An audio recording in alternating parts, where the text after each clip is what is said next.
Hello students, स्वागत है आपका आपके चैनल जीके अंडरलाइन स्टडी में। मैट्रिक के रिजल्ट के कारण जो है स्टडी का वीडियो नहीं आ रहा था, लेकिन आज से आपको रेगुलर वीडियो मिलता रहेगा। जो हमने शुरू किए थे 11th क्लास के फिजिक्स का पहला अध्याय भौतिक जगत, उसका 2 पार्ट हम आपको बता चुके थे। आज की इस वीडियो में इसका तीसरा पार्ट है और इसके अंतर्गत हम आपको प्रकृति के मूल बलों के बारे में बताएंगे। तो प्रकृति के मूल बल कहने का अर्थ है कि प्रकृति में कुछ निश्चित बल ही हैं जिसके द्वारा अन्य बलों को डेराइव किया गया है, उत्पन्न किया गया है। तो प्रकृति में 4 मूल बल हैं। वो कौन कौन से बल हैं? तो फर्स्ट में है ग्रेविटेशनल फोर्स, इलेक्ट्रोमैग्नेटिक फोर्स और weak nuclear force and strong nuclear force. तो ये सभी फोर्स के बारे में इस वीडियो में आप जानने वाले हैं। तो पहला बल है गुरुत्वाकर्षण बल, ग्रेविटेशनल फोर्स। तो ये क्या होते हैं? 2 पिंडों के बीच उनके द्रव्यमान के कारण लगने वाले बल को गुरुत्वाकर्षण बल कहते हैं।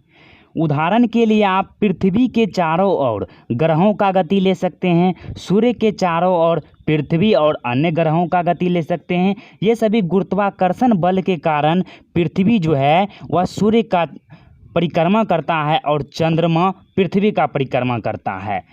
उदाहरण के लिए आप गुरुत्वाकर्षण जो बल है वह 2 पिंडों के बीच उनके द्रव्यमान के कारण लगने वाला आकर्षण बल होता है। मान लीजिए कि यहाँ पर 2 पिंड, एक m1 द्रव्यमान का और एक m2 द्रव्यमान का 2 पिंड है, और इसके बीच लगने वाले आकर्षण बल को ही जो है ना गुरुत्वाकर्षण बल कहा जाता है। और यह सिर्फ आकर्षी ही बल होता है। या ये मान लीजिए अगर आप किसी वस्तु को ऊपर की ओर फेंकते हैं तो यह नीचे आ जाएगा। यह सिर्फ वस्तु को खींचता है अपनी तरफ, आकर्षित करता है, जिस कारण से इसे आकर्षी बल कहा जाता है। और यह लॉन्ग रेंज फोर्स होता है, अर्थात यह बहुत दूरी तक कार्य करता है। यह फोर्स बहुत दूरी पर लगता है। जैसे अगर आप यहाँ पर एक पृथ्वी है और यह जो है ना पृथ्वी और सूर्य के बीच एक फोर्स लगता है, जिस कारण से पृथ्वी सूर्य का परिक्रमा करता है, और यह जो फोर्स है वह गुरुत्वाकर्षण बल होता है। तो आप समझ सकते हैं कि पृथ्वी और सूर्य के बीच बहुत अधिक दूरी है, तो जिस कारण से यह लॉन्ग रेंज फोर्स के अंतर्गत आते हैं। और यह फोर्स सबसे कमज़ोर होता है। Electromagnetic force, weak nuclear force और स्ट्रॉन्ग न्यूक्लियर फोर्स, यह तीनों से यह सबसे कमज़ोर फोर्स गुरुत्वाकर्षण फोर्स होता है। आगे की फोर्स की बात करते हैं। उससे पहले हम आपको एक बल के बारे में और भी बता देते हैं जिसमें बहुत सारे स्टूडेंट्स को कन्फ्यूजन रहता है। एक होता है गुरुत्वाकर्षण बल और एक होता है गुरुत्व बल। तो गुरुत्वाकर्षण बल तो आप जान गए कि 2 पिंडों के बीच उनके द्रव्यमान के कारण लगने वाले बल को गुरुत्वाकर्षण बल कहते हैं। लेकिन गुरुत्व बल जो होता है यह पृथ्वी और दूसरे वस्तु के बीच लगने वाले गुरुत्वाकर्षण बल को गुरुत्व बल कहते हैं। देखिए, गुरुत्व बल भी एक प्रकार का गुरुत्वाकर्षण बल ही होता है, लेकिन जो है यह पृथ्वी और किसी दूसरे वस्तु, जैसे हमें वृक्ष से नीचे सेब गिरता है या किस बल के कारण गिरता है, तो गुरुत्व बल के कारण गिरता है। आप गुरुत्वाकर्षण बल बोल सकते हैं, लेकिन जो है इसमें पृथ्वी जो किसी वस्तु को अपनी तरफ खींच रहा है तो वह गुरुत्वाकर्षण बल नहीं होकर गुरुत्व बल होगा, फोर्स ऑफ ग्रेविटी होगा। आप किसी गेंद को आकाश में फेंकते हैं या ऊपर की ओर फेंकते हैं तो वह जमीन की ओर, पृथ्वी की ओर उसे आकर्षित कर लेता है। पृथ्वी जो है उस गेंद को अपनी तरफ आकर्षित कर लेता है। यह जो आकर्षण होता है वह गुरुत्व बल के अधीन होता है। अब बात करते हैं विद्युत चुंबकीय बल, इलेक्ट्रोमैग्नेटिक फोर्स के बारे में। विद्युत चुंबकीय बल, इलेक्ट्रोमैग्नेटिक फोर्स। तो आवेशित कणों के बीच लगने वाले बल को विद्युत चुंबकीय बल कहते हैं। कोई भी आवेश हो, चाहे वह धन आवेश हो या ऋण आवेश हो, उसके बीच अगर कोई फोर्स कार्य कर रहा है तो वह विद्युत चुंबकीय बल होगा, क्योंकि यह आवेशित कणों के बीच लगने वाला बल होता है। देखिए, इसे आप 2 तरह से पढ़िएगा।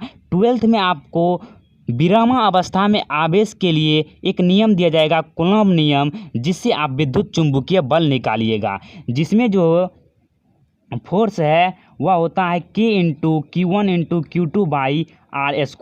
ये कूलॉम नियम आप 12th में पढ़िएगा। और एक होता है गतिशील आवेश के बीच चुंबकीय प्रभाव उत्पन्न करता है, जिस कारण से विरामा अवस्था में कूलम्ब बल के नियम से आप विद्युत चुंबकीय बल निकालते हैं और गतिशील आवेश में चुंबकीय प्रभाव उत्पन्न करता है, जिस कारण से इसका नाम विद्युत चुंबकीय बल पड़ा है।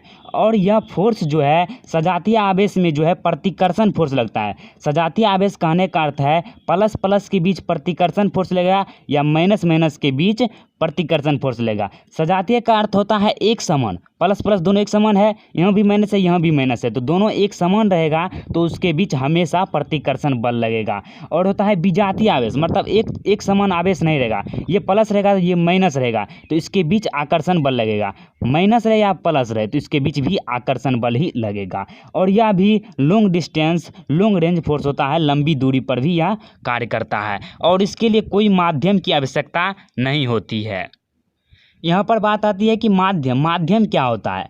तो माध्यम देखिए जैसे जल वायु निर्वात ये सभी हो गए माध्यम, तो इस माध्यम के कारण इस बल पर कोई भी प्रभाव नहीं पड़ता है। और जो गुरुत्व बल गुरुत्वाकर्षण बल है उससे विद्युत चुंबकीय बल कहीं ज़्यादा होता है। आप यहाँ पर उदाहरण से समझ सकते हैं कि बहुत ही अधिक होता है विद्युत चुंबकीय बल गुरुत्वाकर्षण बल के सापेक्ष है। मान लीजिए यहाँ पर दो प्रोटॉन दिया गया है, इस दोनों प्रोटॉन के बीच जितना गुरुत्वाकर्षण ग्रेविटेशनल फोर्स लगेगा विद्युत चुंबकीय बल उससे 10⁻36 गुना अधिक बल लगाता है। विद्युत चुंबकीय बल गुरुत्वाकर्षण बल से कहीं ज़्यादा अधिक होता है। इसे आप दूसरे उदाहरण से इस तरह से समझ सकते हैं कि आप अपने हाथ पर किसी पुस्तक या बुक को उठाते हैं, उस बुक को आप अपने हाथ पर रखते हैं और उस बुक पर जो है ना पृथ्वी के द्वारा ग्रेविटेशनल फोर्स लगता है, लेकिन आपके हाथ और उस पुस्तक के बीच एक सामान्य बल कार्य करता है जो कि गुरुत्वाकर्षण बल के प्रभाव को नियंत्रित करता है और संतुलन में बनाए रखता है। आपका हाथ जो है स्थिर ही रहता है। और यह जो सामान्य बल है यह कोई अन्य बल नहीं है बल्कि यह भी नेट विद्युत चुंबकीय बल ही है, जिसके कारण आप गुरुत्वाकर्षण बल के प्रभाव को समाप्त कर देते हैं, संतुलित कर देते हैं और अपनी हाथों पर उस पुस्तक को रखे रहते हैं। तो इस तरह से आप समझ सकते हैं कि ग्रेविटेशनल फोर्स को विद्युत चुंबकीय बल किस तरह से नियंत्रित करता है। उससे अधिक होने के कारण ही पुस्तक आप अपने हाथ पर रख पाते हैं, नहीं तो अगर आपके हाथ पर कोई पंख को भी अगर धर देता तो अगर गुरुत्वाकर्षण बल अधिक होता तो उस पंख के भार से आप पृथ्वी के अंदर टकरा जाते और आपका हाथ टुकड़ा टुकड़ा टूट जाता। लेकिन यह नहीं होता है क्योंकि विद्युत चुंबकीय बल गुरुत्वाकर्षण बल की तुलना में कहीं ज़्यादा प्रबल होता है। नेक्स्ट बल की बात करते हैं, प्रबल नाभिकीय बल स्ट्रॉन्ग न्यूक्लियर फोर्स। तो देखिए इस फोर्स को आप इस तरह समझ सकते हैं, यह नाभिक के अंदर लगने वाला फोर्स होता है। प्रबल नाभिकीय बल या नाभिक के अंदर लगने वाला फोर्स होता है। आपको पता है कि नाभिक के अंदर प्रोटॉन और न्यूट्रॉन पाए जाते हैं, तो इस प्रोटॉन न्यूट्रॉन और प्रोटॉन न्यूट्रॉन के बीच लगने वाले बल को ही प्रबल नाभिकीय बल कहा जाता है। यह नाभिकीय बल विद्युत चुंबकीय बल की तुलना में बहुत ही अधिक होता है और यह आवेश से स्वतंत्र होता है। आप समझिएगा, यहाँ पर एक बात ध्यान देने योग्य है कि प्रोटॉन दोनों पर धन आवेश होता है, तो यह दोनों धन आवेश के बीच जो है प्रतिकर्षण बल लगता है। तो इस दोनों वस्तु को दूर हट जाना चाहिए और जिससे नाभिक जो है नष्ट हो जाएगा। लेकिन जो है नाभिक नष्ट नहीं होता है क्योंकि जो है रिपल्सन फोर्स लगेगा, प्लस प्लस है तो रिपल्सन फोर्स लगेगा, प्रतिकर्षण बल लगेगा, जिससे तो नाभिक जो है जिससे नाभिक का तो नष्ट हो जाना चाहिए, लेकिन नाभिक नष्ट नहीं होता। यह क्यों नहीं होता है? क्योंकि प्रबल नाभिकीय बल उसमें में कार्य करता है जो विद्युत चुंबकीय बल से कहीं ज़्यादा स्ट्रॉन्ग होता है। यह शॉर्ट रेंज फोर्स होता है, कम दूरी पर यह भी कार्य करता है और जो इलेक्ट्रोमैग्नेटिक फोर्स है उससे कहीं ज़्यादा होता है स्ट्रॉन्ग न्यूक्लियर फोर्स। और नेक्स्ट फोर्स की बात करते हैं, दुर्बल नाभिकीय बल वीक न्यूक्लियर फोर्स। तो दुर्बल नाभिकीय बल केवल निश्चित नाभिकीय प्रक्रियाओं जैसे नाभिक के बीटा 6 में प्रकट होती है। ये दुर्बल नाभिकीय बल कभी कभी देखने को मिलता है, कब? जब नाभिक के अंदर जो है किसी नाभिक के बीटा 6 होता है। बीटा 6 क्या होता है? तो बीटा 6 के दौरान एक इलेक्ट्रॉन और एक अनावेशित कण जो है उत्सर्जित होता है जिसे न्यूट्रिनो कहते हैं। तो बीटा 6 के प्रकट होने से दुर्बल नाभिकीय बल उत्पन्न होता है। यह शॉर्ट रेंज फोर्स होता है, कम दूरी पर कार्य करता है, लगभग 10⁻⁻16 मीटर पर कार्य करता है। यह जो है ना गुरुत्वाकर्षण बल की तुलना में यह बहुत अधिक स्ट्रांग होता है। तो आज की इस वीडियो में हम आपको प्रकृति के 4 मूल बलों के बारे में बताएं। आशा है कि आपको पूरा समझ में आया होगा। आप आगे भी इस तरह का वीडियो देखना चाहते हैं तो हमारे चैनल को सब्सक्राइब कर सकते हैं। मिलते हैं अगली वीडियो में, तब तक के लिए जय हिंद, जय भारत।